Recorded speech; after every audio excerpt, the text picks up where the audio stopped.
Hello Gemini, welcome and this is your reading. Be open-minded, hindi halos lahat makaka-resonate, piliin lamang. And thank you nga po pala sa mga nag-subscribe at sa mga bumabalik, welcome po. Start na tayo. Pasensya na sa tahol ng aso. Tingnan natin kung anong mensahe para sa'yo, no? Give me the message for Gemini, please. Okay, tumalsik dito. Meron ka ditong the Tower, reverse. Give me the message. Meron ka ditong Three of Cups, reverse, upright. Then, give me the message. Meron ka ditong Page of Cups, upright. Give me the message. Devil, reverse. Give me the message. Meron ka dito. Pasensya na yung tahol ng aso. Knight of Pentacles. Upright. Give me the message. Yan. Meron ka dito the World. Reverse. And Ten of Wands. Upright. Sinasabi dito, no?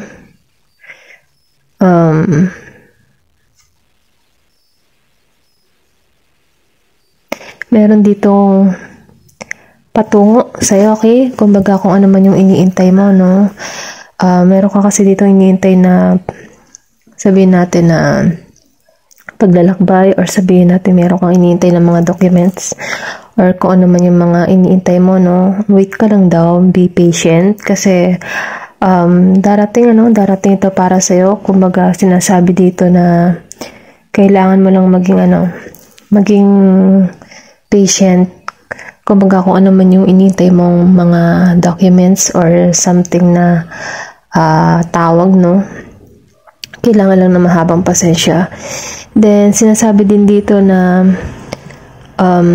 meron ka dito mga bagong pananaw na magbibigay sa'yo ng positibo, no? Kumbaga, meron ditong pagbabago na parating sa'yo. Kasi lumabas si The Devil Reverse, no? So, ibig sabihin na tinatanggalan mo na yung mga hindi magagandang hobby, or pwede rin sabihin na tinatanggalan na dito yung tinatanggal ka dito sa mga ganitong pakaramdam, yung kung ikaw man ay ni-stress or nadi-depress or something na may kakaiba kang nararamdaman, tinatanggal ka dito. Kasi lumabas din tong si The Tower.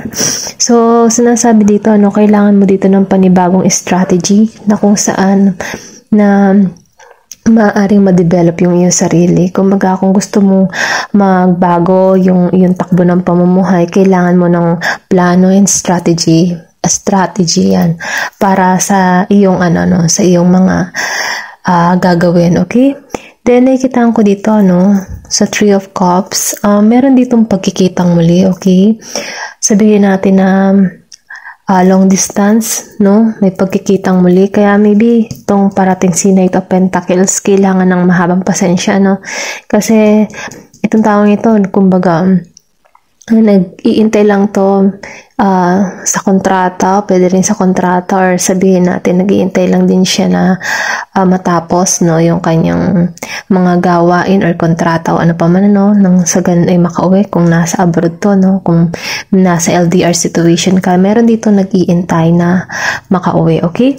Then nakikita ko rin dito na may pagkikitang muli, so meron ditong reunion, then meron ka ding a-attend na celebration, na magbibigay sa'yo ng masayang experience, masayang pakaramdam. Then nakikita ko rin dito na meron dito mga happy times na kumbaga magbibigay sa'yo ng kagalakan.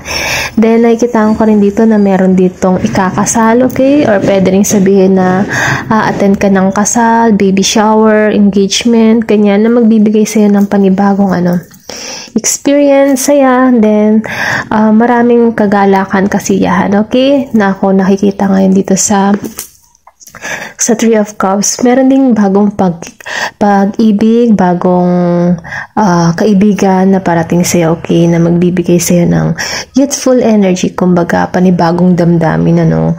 Nakikita ko rin dito kasi na sinusunod mo na dito yung inner voice na nagsasabi sa'yo, or sabihin natin na nag-uudyok sa'yo kung ano yung mga tama, or para maiwasan din yung mga maling gawain, ano. Nakikita ko kasi dito na doon ka na nakapokus. And nakikita ko rin dito na may bagong admirer na parating sa'yo, na magbibigay sa'yo ng sabihin natin na ibang experience, no? Merong magandang balita rin na parating sa'yo. Then yung iba sa inyo, no, hindi halos lahat. Malakas yung intuition, kumbaga na nabubuksan yung ability niya sa psychic, ano, sa pagiging psychic. Kumbaga, lumalakas yung kanyang pakaramdam, nauunawa niya. Kumbaga, nagkakaroon siya ng spiritual awakening, ano, hindi halos lahat. Meron dito ang Pisces energy, okay? Then, nakikitaan ko din, hindi halos lahat, ano, marami kang pagsubok na kinakaharap. Kumbaga, ito yung nagpapabigat sa iyong pakiramdam, ano. Kumbaga, marami kang pasanin, obligasyon. Then, nakikitaan ko rin dito na marami kang responsibilidad na kinakaharap. Pero ganun pa man, ano, kahit marami kang kinakaharap na problema, no, patuloy ka pa rin bumabangot at hindi ka sumusuko sa hamon ng buhay, okay? Kasi ano mo siya, kumbaga sumusulong ka kahit marami kang nararanasang kabigatan, ano, dire-diretso ka kasi ano meron kang malaki kasi yung responsibilidad mo. Maybe isa kang breadwinner, or sabihin natin single, single parent, single mother, or pwede rin sabihin na kailangan mong tinutulungan mo yung pamilya mo. Okay, ito lang yung nakikita ko, na sobra kang nahihirapan. Meron ka ditong person na Cancer, Pisces, Capricorn, then Sagittarius. Okay, ito lang yung nakikita ko. Tingnan pa natin kung ano pa yung mga mensahe para sa'yo.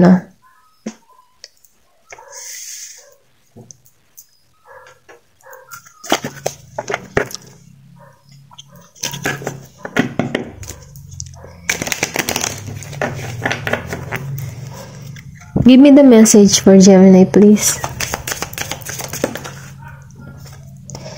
Meron ka ditong New Moon in Pisces.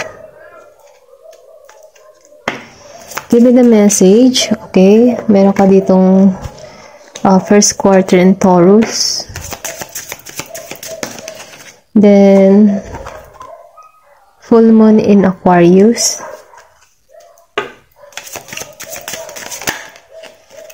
Then, meron ka ditong Scorpio. Okay? Sinasabi dito, sa New Moon in Pisces, kumbaga, attune to the divine. Kumbaga, sinasabi dito, na ipagpasa Diyos mo kung ano man yung mga pagsubok or kinakaharap mo, na nagpapabigat sa iyong kalooban. Kumbaga, idalangin mo sa Diyos, huwag kang susuko, Kumbaga, makakaraos ka din sa iyong mga problemang kinakaharap, or kung ano man yung kahilingan mo, ipanalangin mo nang sa ganun ito ay matupad at maganap para sa iyo, okay? Then, dito sa first quarter of Moon in Taurus, sinasabi dito, na pakawalan mo yung mga kumukontrol sa iyo. Kumbaga, pakawalan mo yung pakaramdam na hindi makakabuti para sa iyo. Kumbaga, bigyan mo laya, kumbaga kung ikaw ay natatrap sa isang sitwasyon, or kumbaga meron humihila sa'yo para hindi mo gawin yung mga bagay na makakabuti para sa'yo, or sabihin natin na umuudyok sa'yo na gawin itong mga gantong panibagong hobby or panibagong gawain. Bigyan mo laya, bigyan mo laya yung sarili mo, at huwag mong kontrolin din yung sarili mo sa mga ganong gawain, or pwede rin sabihin na huwag mong kontrolin yung sarili mo sa mga naranasan mo, sa mga experience or bad experience mo. Bigyan mo laya ang iyong nararamdaman, okay? Meron ditong Taurus energy. Person mo, maybe yung person mo, Taurus, Pisces, Aquarius, and Scorpio, may ganito kang person. Then, meron dito ang full moon in Aquarius. Be real, okay? Sinasabi dito na kailangan mo magpakatotoo, no? Kumbaga, i-show mo yung totoo mong nararamdaman. I-show mo yung iyong, sabihin natin, yung iyong talent, i-show mo lahat-lahat ng sa'yo, no? Kasi kung makikita mo dito, kasi yung tao dito, kumbaga, nakikita ko dito, nakalugmok siya eh. Kumbaga, meron siyang tinatago or pwede rin sabihin na meron siyang sinusuot na mas na hindi niya ipinakikita yung totoo niyang nararamdaman, totoo niyang sarili, no? Kumbaga, sinasabi dito na ito na yung oras para ipakita mo talaga yung totoo mong nararamdaman. Kung hindi ka man kung ikaw man hindi kayo nagkakasundo ng iyong karelasyon, ipakita mo daw yung iyong totoong nararamdaman. Okay? Minsan kailangan din natin magsalita, no? Nang sa ganun, magkaroon ka din ng boundary para sa iyong sarili. Para alam din ng mga tao yung limitasyon nila para sa iyo. Okay? Then, dito, sa first quarter in Moon in Scorpio, release your block. Kumbaga, katulad din nitong release control and release your block, kasi once na binablock natin yung mga gusto natin mangyari, halimbawa, meron kang pangarap, kumbaga, hindi mo siya ginagawa ng hakbang, dahil marami kang iniisip na negatibo, kumbaga, dahil doon sa mga negatibo na yun, nabablockage na yung oportunidad na para sa'yo. Kaya, kumbaga, sinasabi dito, na pakawalan mo yung takot mo, pakawalan mo yung bumabagabag sa'yo, kung ano pa man yung mga negative thoughts na pumapasok sa iyong kaisipan, kailangan daw pakawalan. Kasi, once na pakawalan mo yan, merong blessing, may malaking blessing na parating sa'yo, patungo sa'yo, okay? Ayun lamang, Gemini. Thank you for watching and love and peace.